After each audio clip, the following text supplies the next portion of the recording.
Республике на прошедшей неделе произошло 122 техногенных пожара, при которых спасен 51 человек. К сожалению, 5 спасти не удалось.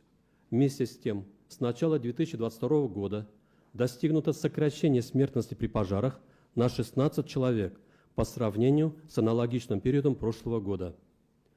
Благодаря срабатыванию пожарного извещателя в Туймазинском районе 8 марта спасен мужчина. Также благодаря срабатыванию пожарных извещателей 9 марта в Виглинском районе спаслись 2 взрослых с ребенком. Одна мини-сирена в доме была установлена за счет средств, выделенных из бюджета республики, семье, как имеющей ребенка до 7 лет. Второй извещатель выдан администрацией района, как семье, находящейся в социально опасном положении. На прошедшей неделе на водных объектах республики гибель граждан не допущена. На территории республики продолжают функционировать 4 ледовые переправы.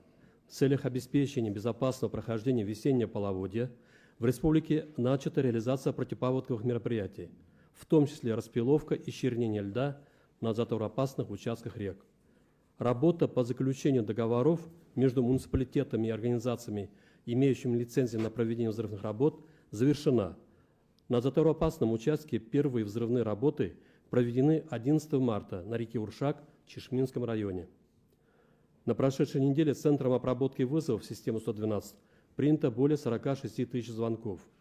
Среди них было 4 сообщения о падениях с высоты, в результате которых в Стертамаке погиб 1 человек. В завершении докладываю, что 2 раза проводилось оповещение населения об ухудшении погодных условий, в том числе через СМС-рассылку. Доклад закончен.